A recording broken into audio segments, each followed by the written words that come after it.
All right, check, check, check, check. Hello, everybody, and welcome to another week in NACS. This week in NACS is here to tell the stories of our scene, spotlighting the players, teams, and tournaments that make North American Counter Strike special week by week. This week, couple things. One, you'll see new environment. Me and Cat Kiwi are away for the holidays, Thanksgiving. Um, So this is being done on my laptop. Apologize. I mean, my production quality is quite low right now in general. So I don't even know that this is a downgrade for the standards that we're setting at the moment. But if it is, apologies for that. This week's headlines, though, include a lot of good stuff. So I did not want to miss this episode. We are going to be covering, well, the major. And the winter major is probably my favorite time of the year, right? We got the holidays, we got Thanksgiving, Hanukkah, Christmas, like combined with like less busy work schedule. Me and Kiwi both work in New York City in events of different varieties, and this is the slow season for that. And then more Counter Strike. And guys, for recent memory, so much NA representation at the major. We are so crazy on the up, and everyone is so asleep over it. I'm fucking loving it. But all right, so that is going to be the main headline, which we'll get to is the major. We have a couple tiny things to cover and wrap up before that.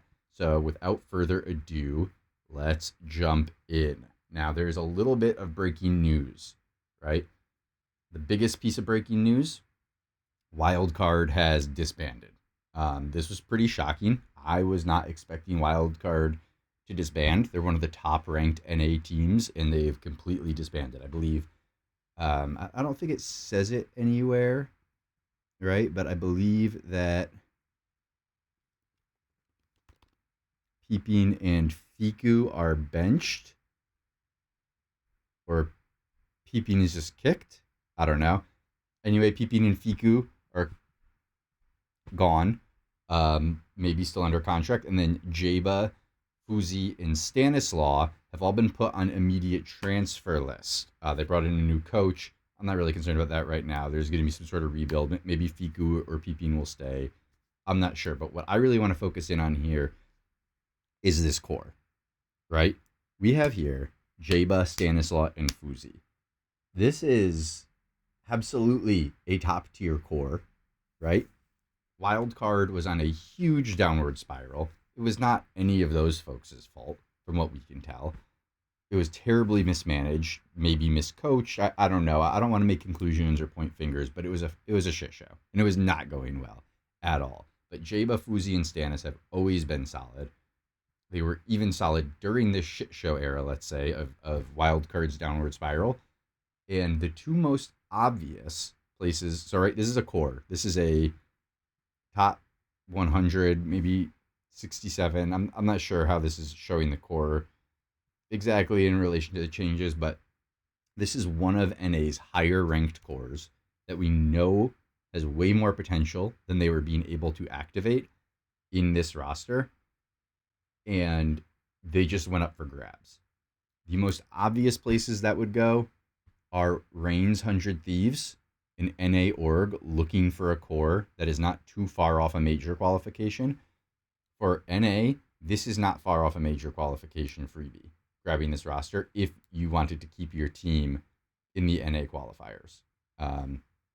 We also know that Sentinels announced maybe like 6 months ago that they were planning to debut a CS2 team. They'd been researching it for years. They see the opportunity. They think there's stuff, blah, blah, blah, blah, blah. Sentinels has a vision.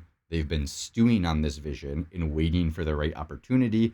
And they told us around 6 months ago that they were aiming for early 2026 as the ideal execution of that.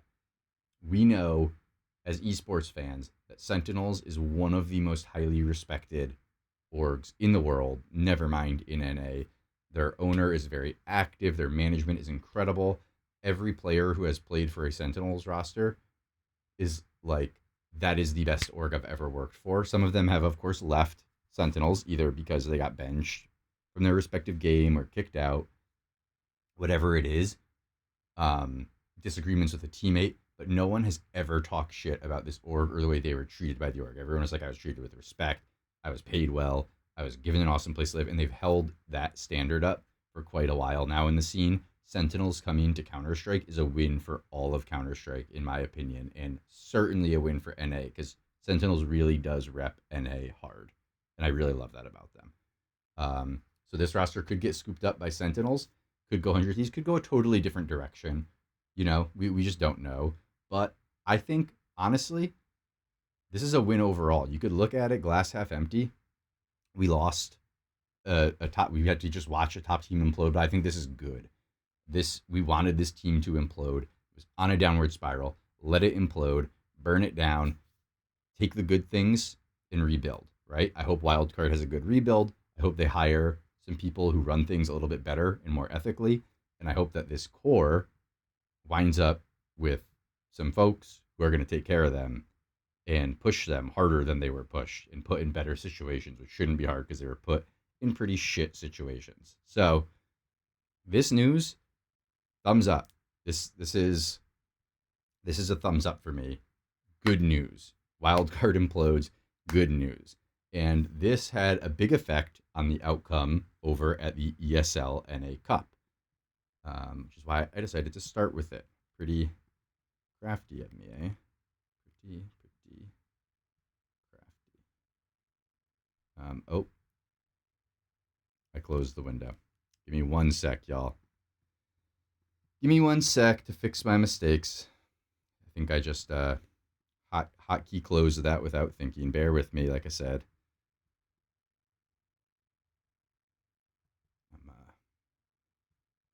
I'm not on the setup that I'm normally on. So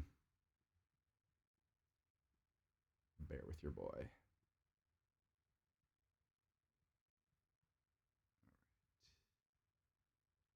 Almost there.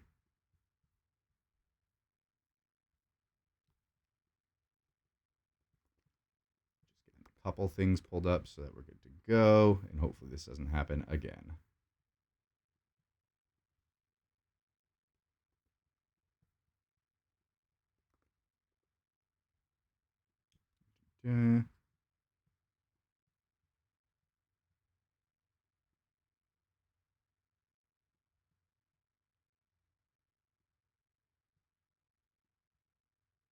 All right, we are back. Apologies, y'all. Apologies. So, next up, we have the Challenger Series. This is the grand final, right? This is what we've been talking about. This is who is going to represent us at a Tier 1 LAN event, the next EPL next year. Due to Wildcard disbanding, Skinrave didn't have to fight them, which I'm a little bummed. I think that could have been a really good match, but Skinrave did not have to face them. So they got a free pass to the grand finals. That's huge for them. But unfortunately, maybe they just didn't get their warm-up game in against Wildcard, you know? But they could not get a footing against NRG. This absolutely did not go their way. NRG beat them 3-0. It was pretty much a domination across the board. This Inferno does look kind of close on paper, but it never really felt like it was ever out of NRG's hands. If you give it the old ocular pat down. With the major going on, if you have a lot of free time this week, go back and watch this game. But also, like, just make a mental note. NRG whooped Skinrave. We can go on from there. Walco was not really able to get his footing in this match. And his lurks have really been a huge part of Skinrave's success. He wasn't really able to get going. And then on the other side, dude, Sonic has just been huge. Like, he kind of plays like these closer positions. He's not quite the opener. But he does play a lot of rotator spots. He's a bit more of the kind of closer of the team. Bro's counterpart. They go very well together. A 1.5 rating across this tournament. Granted, it was a single match tournament, but hey, dude, we're not right. Like we're not criticizing anyone for having a 1.5 rating. So That is awesome. Great performance. This is what we wanted to see from NRG, especially since they were the ones going into the major. I'm a little bummed that Skinrave won't be making their tier 1 debut yet, but I am really happy to see NRG still on top and growing and holding it down here. The org NRG and this team are quickly becoming one of my favorites in the scene right now, and I am very proud of how they're repping NA. And we still have one more stop to make at another LAN tournament. Or, well, this one was not a LAN actually, but we have another stop to make at one more tournament, which you can probably see queued up here, before we get to the Budapest Major and touch on NRG again. So I just want to take a quick stop over to Romania and cover the Draculan tournament with our boys Passion UA. I'm a big Passion UA fan. This was not it. I don't want to spend too much time and harp on Passion UA's struggles here. They lost the tournament. They were sent to the losers bracket by Ecstatic right here. Right? Not super pretty. This is tough. And then in the losers bracket, they were immediately eliminated by Foot. Granted, both of these were semifinal games, so to speak. They beat some teams that I'm not super familiar with, like Nexus down here. But as soon as they got to the names, Static and Foot, that us folks over in NA are still aware of, even though they're not NA teams, we got booty stomped. It wasn't pretty. Grim put up a 0.8 and a 0.85 rating in those two games. And unfortunately, Passion UA is kind of the Grim show right now. This doesn't bode well going into the major. They'll be joining us in the major next week in stage 2. My concern here is that if Grim, what I'm getting here is if Grim can't activate, then Passion UA really struggles to look like the number 20 team in the world, and that's going to keep going down. I don't know Passion UA really as an org. They haven't either on an NA org. I don't know what they're going to do with this. It looks like the Grim show to me. If, as an NA fan, and let's say me thinking more like Grim's manager rather than Passion UA as a team, I would look at this as like it's kind of the Grim show, and we need to do something. We either need to get rid of some of these parts that aren't working and rebuild around Grim, or get Grim out of this team after the major and try to find a better home for him in NA. I don't think we necessarily need him in NRG or anything, but if we're doing this 100 Thieves roster, right, we have Stanislaw, Jaba. Jaba's our support. Stanislaw, obviously, opener in IGL. Fuzi is obviously an AWPer. Grim would make an excellent closer to round out this team, just leaving us with like one star opener that we're looking for which there could be a lot of options. We need more info before we start fantasy diving into that. But that is something to consider. This looked bad. This game looked bad against Foot. And Foot is no joke, but this looked bad. If they come in the major and do what we expect a number 20 team to do, and maybe look like they're improving a bit, then whatever. This theory craft here was for nothing. But if they come into the major and bomb out to a lower team and underperform, we're gonna sit down and have some of these talks of how can we save Grim. Passion UA is gonna become the save Grim narrative, and that's just the way that is. We expect more from them. At least I do. I expect more from them. But let's leave that behind us. There is the main story of the week, and that is the Stage 1 Major. Now, one of the big things we need to talk about here is NRG bench, or not bench, but Nitro will not be making the major. It's consensual. Still unfortunate, but consensual. Well, actually, you know what? It's not unfortunate at all. Nitro's wife is giving birth to their firstborn. The team was like, you're not coming. He's not coming. The coach stepped in for him. I love this. This is an honorable move from Captain America, Nitro, our captain. I love this for NRG. To me, this looks good on paper. You know, like these boys all work so hard to get to this major. It means the world to them. And for the org to still be like, no, fuck that. We'll take an L, family first. I fuck with that. I fuck with that super, super hard. And it makes me an even bigger NRG fan, that this org is not some douchebags being like, fuck your family. You know, like this is a 31-year-old man who's don't throw away, you know, an experience like being around for your first child, for your wife's first child birth to to go play in stage one of a major. You know, let it go. And on top of that, NRG not at all out of this major yet.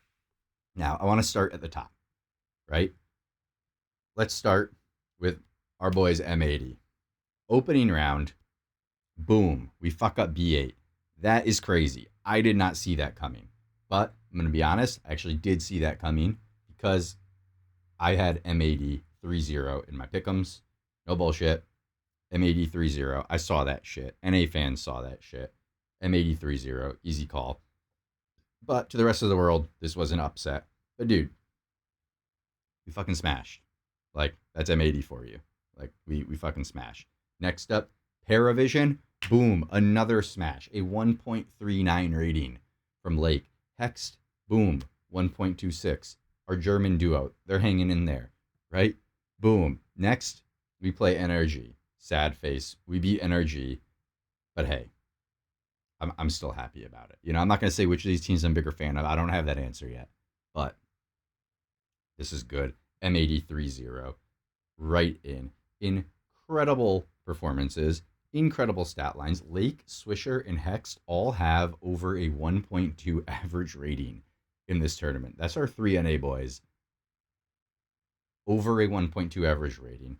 There is a lot of EU talent in here that is quite respectable. We got NIP, right? Maybe not so much Fluxo. We got Fnatic, Paravision. These are the top of tier 2 EU. And M80 fucking shit stomped them.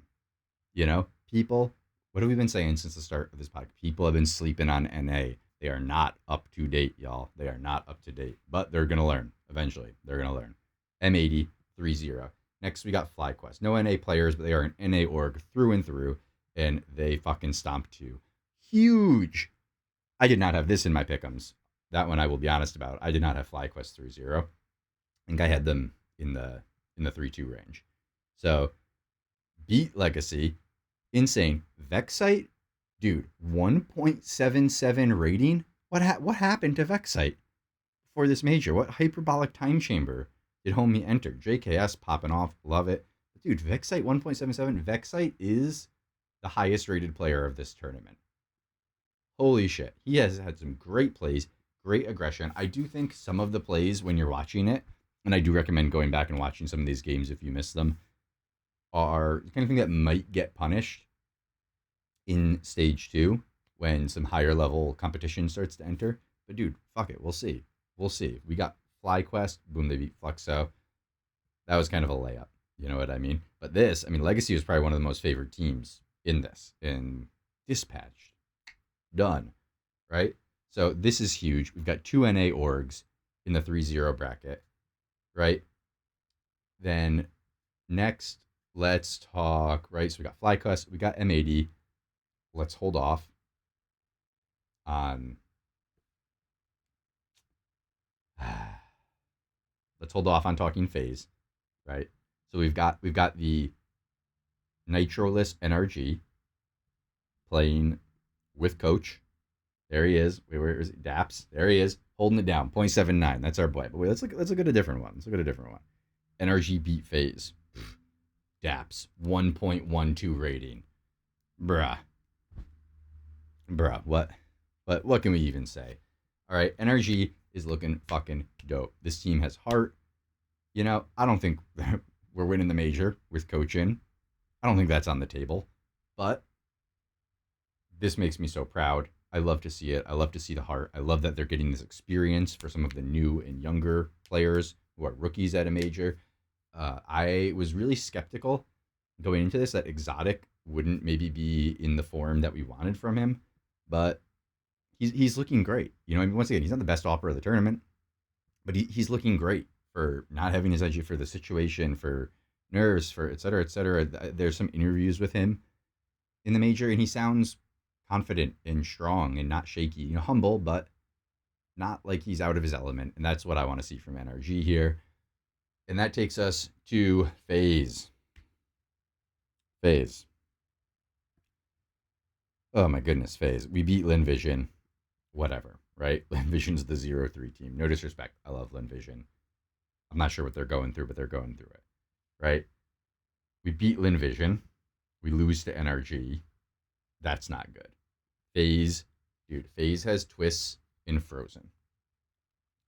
A tier 1 org with twists in Frozen should not be losing to a team missing a player, right?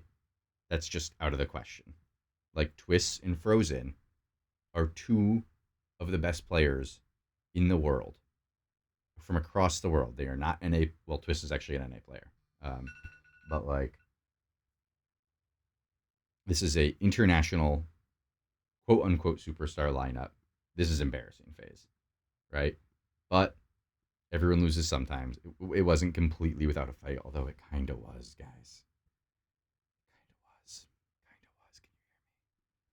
me? Woof. So next, we go to NIP. This one almost stings worse, right?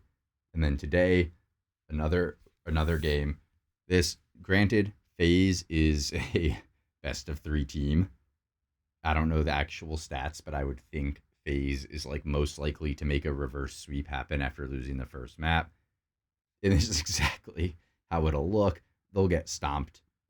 They'll push overtime and scrape it out, and then they'll stomp. That is the Faze formula. It's obnoxious. At some point, it's like, dude, I have things to do. Can you wrap this game up for me? You know what I mean? Like, I get the joke. I appreciate Kerrigan making light of it, but boys, can we just like look like we're meant to win sometimes? You know, it's looking bad. It's looking rough. Even on this win, Kerrigan 0.75. Love you, Kerrigan, but it's looking really rough. It's hard to imagine that more changes aren't coming for Faze in the off season. And my hope, it's so hard for me to say. I love Faze, but it feels like maybe crashing out here so that there's a real rude awakening that we can't just keep scraping by directionless chaos. That might be the preferred direction, so that we actually get a system and put some work in here, because we're not looking at right now. But alas, we sent Red Canids to the 1-3 elimination bracket, claimed our first elimination, and Faze and NRG live to fight another day. Hopefully, my hope here from whoever is there any info yet? I assume not. Whoever is the Lord of the Budapest Major, please don't make Faze and NRG fight. Right? I don't care if NRG gets eliminated. I mean, I care, but I don't care if NRG gets eliminated here. I'm still proud of them. Right? I don't care if Faze gets eliminated here because they need a rude awakening. I just don't want to have to watch my boys fight in this dire situation. You know what I mean? So let's switch it up. Give Faze legacy. Fuck it. Let's see if they can really rally this. You know what I mean? Flyquest did it. Get in there, Faze. I would love to see a Faze legacy matchup. We'll see how all this unfolds. There is a lot more major and a lot more major to cover. We don't know everything yet. We have tons of NA representation still coming in.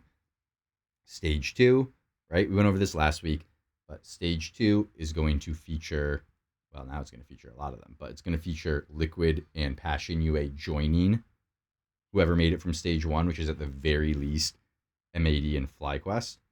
And then Stage 3 is going to feature our boy Malbs on G2. So there's plenty more to come. Keep watching. Check HLTV. Try to catch as many of these matches as you can. They're a pretty good time zone for us. They typically are running about like 9 or 10 a.m. until like 3 or 4 p.m. So pretty good for NA time zones, depending on where you're at. And stay tuned. The only other big thing, I think, I could be wrong, I think the only other big thing for next week is the ESL Impact Finals. Big international event. We need to show up, root for our girls, Flyquest Red and Shimmer. That will start on the 28th. So 2 days from now, we are going to have Flyquest Red and Shimmer in the international event. I'll be rooting for them hard. They have an incredible chance. Our girl Empathy has just been so dominant. She's a beast. I tune into her stream when I can, try to show some love and support. These girls have been grinding, and it really, really shows. We have good chances here to make a strong performance at what is going to be the final ESL Impact International Finals. So show up, support the girls, tune in, support our boys in the major, show some love for NA. There's a lot more to come. And that is the end of this week in NACS. Everybody, keep the energy high, keep the scene alive, and always remember to stay safe and stay planted. Thank you sincerely from my heart for tuning in and supporting. Happy holidays to everybody who celebrates, and we will be seeing you on the server. Peace.